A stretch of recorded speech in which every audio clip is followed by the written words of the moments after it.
Buonasera a tutti e grazie per essere con noi per questa nuova chiacchierata di Nuova Pedagogia. Stasera abbiamo un ospite molto particolare.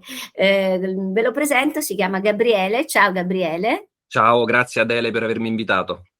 Gabriele, guardate, io quando l'ho conosciuto sono rimasta veramente folgorata. Perché? Perché noi parliamo continuamente del mondo che verrà, e Gabriele ha fondato un'associazione che si chiama Nuovo Mondo perché ha pensato di istituire, di colmare una lacuna secondo me, perché per avere un nuovo mondo bisogna avere dei nuovi culti e lui ha proprio pensato a questo. Per cui parto subito, Gabriele, con la prima domanda, che è: che ruolo avranno questi culti, questi nuovi culti, nel mondo che verrà? Ma guarda Adele, io sono sempre stato ottimista rispetto alla visione del futuro. Lo sono anche oggi nonostante negli ultimi 2-3 anni abbiamo visto che le forze che agiscono contro l'umanità sono uscite allo scoperto e con queste politiche di controllo e vessazione sempre più sfacciate e clamorose. Ma nonostante questo sono sempre più ottimista perché questa enorme pressione di natura diabolica sta distruggendo in molti, e questo mi dispiace, ma sta anche rafforzando i pochi che sono in grado di resistere e sta consentendo loro di evolvere con una velocità che non sarebbe stata possibile altrimenti. Io stesso, rispetto a 3 anni fa, sono un uomo totalmente diverso. A furia di essere stato messo all'angolo, ho trovato in me una forza che non pensavo potesse esistere e che veramente ritengo possa far diventare possibile anche l'impossibile. Vedi, con la pressione il carbonio diventa diamante e allora tu non lo spezzi più e non lo pieghi più. Quindi non dobbiamo far altro che usare questa spinta come una forza propulsiva che ci proietti finalmente in un nuovo mondo, all'interno del quale nessuno possa più toccarci. Quindi io in futuro cosa vedo? Vedo un pluralismo consolidato in cui chi vorrà potrà continuare a seguire il cosiddetto sistema e andare verso la disumanizzazione totale di se stesso e, ahimè, anche dei propri figli. Chi invece avrà la consapevolezza e potrà lisciamente dissociarsi e far parte di un sistema alternativo, autonomo e consolidato, come quello che stiamo creando, che potrà essere osteggiato, potrà essere screditato e quindi magari rimanere appannaggio di quei pochi che capiscono e sanno leggere tra le righe della narrativa ufficiale, ma non potrà essere fermato in nessun modo, perché questo è un passo evolutivo inevitabile e si tratta solo di capire quanto ci mettiamo ad attuarlo.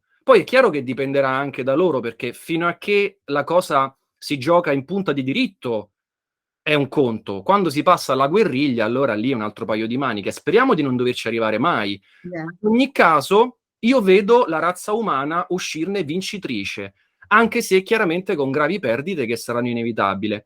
Perché in ogni caso, ricordiamoci che questa è pur sempre una guerra, e anche se per ora si combatte sul piano mediatico, almeno qui in Italia, miete comunque numerose vittime. Quindi in futuro noi avremo la possibilità di scegliere e di fare un percorso garantito, consolidato, che ci estrometta da questo sistema vessatorio. Si tratta soltanto di dare potere a questi nuovi sistemi che, come hai detto tu, devono necessariamente basarsi sul culto religioso, perché soltanto accedendo ad una nuova concezione spirituale noi potremo tutti fare un percorso, prima interiore e poi che si riflette anche all'esterno. Quindi prima ognuno di noi potrà consolidare i propri talenti, le proprie potenzialità e poi tutti insieme potremo creare una nuova organizzazione sociale e lo faremo in forza di diritto perché i culti religiosi sono ritenuti autonomi dalla Costituzione italiana. Di conseguenza abbiamo facoltà di creare i nostri spazi sacri e di amministrarli secondo il nostro discernimento. Ma è meraviglioso perché, vabbè, a parte che vedo tanta nuova pedagogia in quello che dici, perché anche noi pensiamo che per riformare il mondo bisogna partire mh, da una trasmutazione interiore degli individui. Però, insomma, dici allora che cosa stai facendo adesso, per implementare questo progetto? Dunque, noi abbiamo scelto quindi la strada del sacro e abbiamo creato questa raccolta di principi e di valori, una vera e propria nuova religione che innanzitutto è il culto della libertà, quindi rende sacro il libero arbitrio di ognuno di noi. Questa è la prima cosa, cioè è proprio un culto che nasce per valorizzare le libertà individuali. Ovviamente entro il limite dato dal buonsenso, cioè io sono libero di fare quello che voglio fino a che non vengo a limitare le tue di libertà. Inoltre è anche il culto dell'equilibrio, perché noi, ripeto, forniremo delle ritualistiche, delle pratiche che ci aiuteranno a trovare una nuova centratura, a massimizzare i nostri talenti, a superare quei blocchi energetici, quelle paure, quei condizionamenti, quegli automatismi che ci fanno sprecare continuamente una serie di occasioni importanti nella nostra vita, perché non riusciamo ad essere presenti e a mettere la giusta riflessione nel nostro qui e ora, ma molto spesso facciamo delle cose senza pensare e poi ci pentiamo subito dopo. Ecco, il culto della presenza mentale, cioè essere... Scusami, Prego. sorrido perché è tutto quello che facciamo anche noi all'interno del percorso di Scolagire, quindi presenza, essere nel qui e ora, come fai a modificare il presente se tu stai con la mente altrove, insomma è proprio, gioisco nel sentirti parlare perché la cosa che poi mi ha più colpito dei precetti di cui stai parlando, poi ti prego di continuare a elencarli, è per esempio il fatto che questo sia, fra virgolette, il culto della Dea Madre, cioè si valorizza, finalmente si capisce, si ritorna a credere e a vedere nel pianeta un essere vivente che è sacro e rende sacro tutto quello che ci sta sopra, cioè gli abitanti, gli esseri umani, ma anche gli animali, ma anche la biosfera, la fauna, la flora, tutti. Cosa che questa cosa, insomma, invece l'essere umano del positivismo che viene insegnato nelle scuole, tu sei quello più importante, il resto non vale niente, anzi deve essere sfruttato a nostra... Ecco, con questo tuo progetto mi sembra di capire che invece tu rimetti tutto al giusto posto. Beh, certo, noi cerchiamo di emanciparci da una visione antropocentrica del mondo, perché è assolutamente un qualcosa di sbagliato. Il mondo non esiste solo per noi, esiste a beneficio di tutti gli animali e ogni animale ha diritto alla propria vita, ma anche addirittura i vegetali hanno i loro diritti. Quindi noi dobbiamo veramente favorire una nuova concezione di umanità, perché il modo in cui ad oggi viene trattato il nostro pianeta, la nostra madre terra, è veramente scandaloso. È un qualcosa che dovrebbe suscitare sdegno in tutti, perché stiamo distruggendo quello che per noi è più importante, cioè la nostra madre terra. Come hai detto bene tu, nel nostro culto c'è anche questa figura divina, quindi la dea, senza neanche dire il nome, perché quando si dice la dea è l'unica dea, cioè la dea madre, dalla quale poi tra l'altro sono venute anche tante altre divinità nel corso della storia. C'era il culto della dea, no? Nelle civiltà gilaniche, che erano quelle che hanno preceduto le cosiddette civiltà fenicia, egiziana, dove c'era l'impero, il dominio, la violenza, la forza, ma erano organizzazioni precedenti dove vigeva un contesto praticamente anarchico, dove la donna aveva lo status sociale più elevato, e noi vogliamo cercare di anche ridare forza al sacro femminino. Anche questo è fondamentale, perché qui abbiamo vissuto secoli di patriarcato che ci hanno distrutto. Quindi dobbiamo cominciare a ridare forza anche al potere femminile. Infatti, quando vedo una donna come te che si interessa del progetto, io proprio vado in brodo di giuggiole, perché ci serve l'energia femminile qui dentro. Già, già. E quindi sei benvenuta proprio. No, guarda, io parlo di sincronicità perché è appena uscito un libro che abbiamo scritto noi del gruppo creatività di Scolagire che si chiama La potente voce della Dea. 5 monologhi teatrali sul femminino integrato. Quindi, come vedi, ne parlavo anche con un'altra amica, sembra questa un'epoca, chiaramente dato da che tante istituzioni e cose mentali ci stanno crollando per fortuna, in cui ci sia tanta confusione. Forse c'è, ma c'è anche tanta luce, tante persone che si incontrano, tanti progetti che stanno nascendo. Probabilmente se non ci fossero stati questi 3 anni che non hanno cambiato solo te, ma tante persone, me compresa, non sarebbe nato il tuo progetto, non avrei scritto il mio libro, non avrei capito che voglio dire. saremmo ancora purtroppo precipitati nella profondità dell'illusione, dell'inganno, saremmo ancora in uno stato di dormiveglia. Di sonno, Sì, di sonno. Sì, sì, non che sì, sì. io fossi estraneo a quelli che erano già le storture, no, del sistema. Io avevo percepito delle cose fin da bambino, ma negli ultimi 3 anni sono usciti proprio allo scoperto. Cioè, allora, adesso solo chi non vuole vedere non vede. Ma Esatto. sono in tanti e noi dobbiamo accettare che sia così. Nel senso, noi Sì, dobbiamo sì, rispettare il libero arbitrio. Quindi tutti esatto. quelli che vorranno proseguire questo viaggio verso il cibernetico, il transumanistico, noi ci dispiacciamo, ma consentiamo loro di farlo. L'importante è che si consenta a noi di creare la nostra realtà alternativa. Giusto, E la giusto. Costituzione italiana, ecco, diciamolo perché è importante, all'articolo 7 e 8 riconosce piena indipendenza, autonomia a tutti i gruppi religiosi. Quindi se noi veramente creiamo uno strumento sacro di divulgazione dei nostri principi e valori, noi ponendo in essere un'attività di natura spirituale e facendola consolidare, avremmo la facoltà di creare una perfetta autonomia intorno ad essa e quindi poi trascinare in questo mondo anche aspetti materiali, che sono Giusto. tutti connessi allo spirituale. Quindi Giusto, giusto. Io quello che, vabbè, tu hai citato il tuo essere bambino, infatti la prossima domanda che poi chiude questa mini intervista è proprio, ma quando è che ti sei accorto di avere tutte queste intuizioni, che il mondo è diverso da come ce lo presentano, eccetera, eccetera? guarda, devo dire che io sono stato fortunatissimo per aver avuto un'infanzia felice in una famiglia dotata di sensibilità e spessore culturale, quindi poi tra l'altro sono sempre stato estroverso e in possesso di una fantasia molto vivida.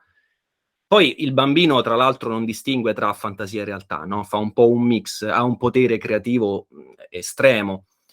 Io non perdevo occasione per sognare ad occhi aperti per me è sempre stato naturale immaginare un mondo migliore, anche perché ho sempre avuto anche un forte intuito che mi ha consentito anche di carpire una parte delle assurdità che mi venivano insegnate, ecco.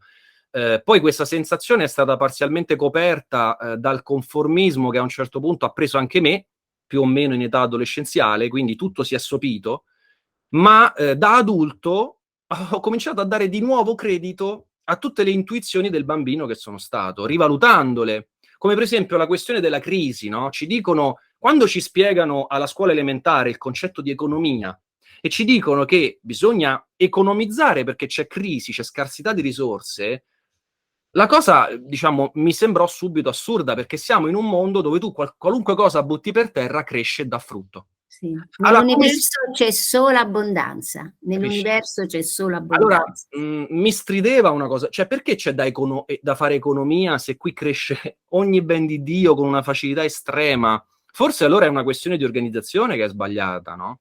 E poi tante altre cose avevo che mi sono poi tornate in età adulta.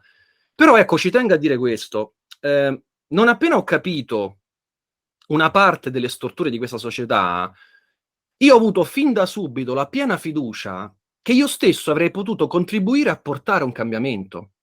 Ricordo che pensavo, ok, il mondo fa schifo, ma io lo posso cambiare e lo farò. Ho sempre avuto molta fiducia in questa mia possibilità di concorrere al cambiamento, anche perché poi da bambino a 6 anni mi capitò di fare un film con Nanni Moretti, questa cosa mi diede molta autostima, no? E mi fece sentire in possesso di un certo talento, eccetera, e quindi poi mi aiutò ad avere fiducia in me stesso per tutto il resto della mia vita. Cosa che mi piacerebbe che fosse propria di ognuno di noi, cioè che ognuno possa intimamente amare se stesso e credere nella propria capacità di cambiare la realtà, non solo la propria, ma anche quella degli altri. Perché è vero, cioè ognuno di noi ha questo potere. Bisogna soltanto riuscire a tirarlo fuori. Io pensavo nel corso degli anni che avrei portato un cambiamento grazie alle mie opere audiovisive, che come ti dicevo ho fatto il regista e ho cercato di creare delle opere rivoluzionarie, che purtroppo sono rimaste nel cassetto perché non ho ancora avuto modo di concluderle, e poi negli ultimi anni ho capito che lo strumento che andava creato era un altro. Anche perché è vero che l'arte ha una grande forza, diciamo, è certamente uno strumento potente, Ma ce n'è Se uno ce che la è... fanno, se ce la fanno utilizzare. Esatto. Ma c'è uno strumento che è ancora più potente dell'arte, che è la fede. Ecco, ed è per questo motivo che nell'ultimo periodo abbiamo deciso di creare questo culto religioso, perché la fede davvero sposta le montagne. E qui noi abbiamo bisogno di questo tipo di forza per contrastare la decadenza che ci minaccia.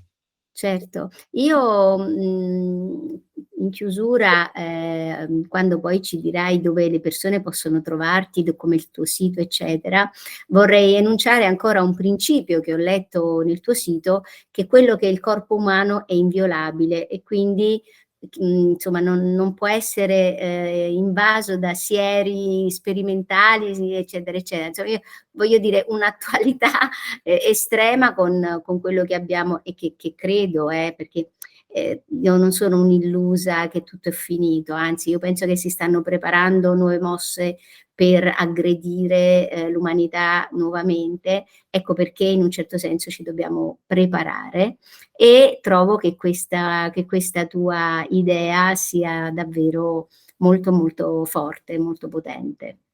Guarda, se vuoi possiamo riepilogare molto Sì, sinteticamente cosa consente di fare questo culto. Allora, in primis consente un cammino di crescita spirituale, di automiglioramento che è fondamentale e che è veramente il nocciolo della questione, a cui poi si ricollega tutto il resto. ok. In secondo luogo, consente di evitare imposizioni sanitarie che vanno in contrasto, come hai detto tu, con i nostri dogmi. Perché noi abbiamo inserito dei dogmi in questo culto, che è una parola, dogma, un po' che dà fastidio, no? Sembra prevaricante, ma semplicemente perché sono principi che noi non siamo disposti a discutere con nessuno. Cioè il corpo è sacro, punto. Quindi è inviolabile. Io non sono qui a discuterne, devi solo prenderne atto. E questo principio, essendo inserito in un culto religioso, è di rango giuridico elevatissimo e disapplica qualsiasi altra cosa. Loro possono Bene. fare tutte le loro leggine, DPCM, ordinanze, ma il culto copre qualsiasi cosa. Altra cosa, possiamo tutelare noi stessi, i nostri figli, i nostri beni materiali, che presto saranno minacciati dalle grinfie di questi aguzzini, e difendere gli animali e l'ambiente. Quanti cinghiali stanno sterminando oggi in tutta l'Italia? Tra l'altro non si risolve così il problema, scusami questo inciso, non si risolve il problema dei cinghiali uccidendoli, sparando, perché più gli spari, più si riproducono. Vanno No, ma non solo, poi si modifica l'ecosistema perché altri predatori che non vengono cacciati dai cinghiali diventano a loro volta numerosi, eccetera, perché è una catena, no? quindi, esatto, quindi non è neanche un sistema di risoluzione del problema, uccidere. Casomai si prendono con metodi non cruenti, si sterilizzano e si rimettono in libertà. E una volta che sono sterilizzati, certo non possono diventare ancora di più.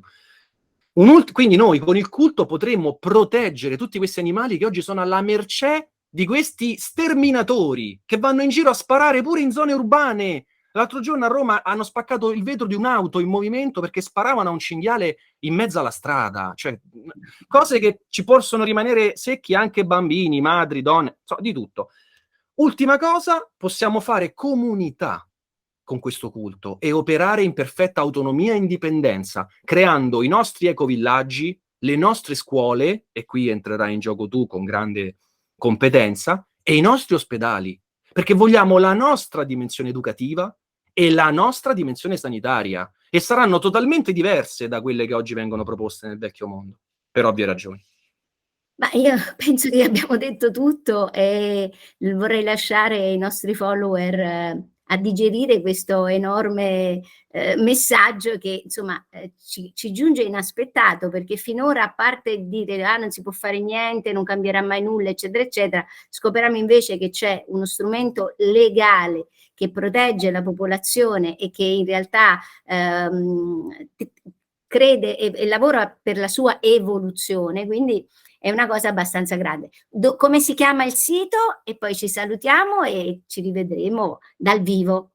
Certamente. Allora, il sito è www.ssnuovomondo.org.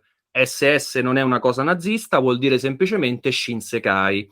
Fate attenzione perché ci sono degli elementi fraintendibili e non vorrei che il progetto fosse giudicato male con troppa superficialità. Quindi, se vi posso dare un consiglio, non affrettate i giudizi, fate un percorso di comprensione insieme a noi e vedrete che il progetto è genuino e merita di essere appoggiato. Va bene, grazie mille Gabriele davvero per il tuo Grazie a tempo, te. per il tempo che ci hai dedicato. Io saluto tutti e ci rivediamo alla prossima chiacchierata. Grazie Adele. Arrivederci. Ciao, ciao a tutti.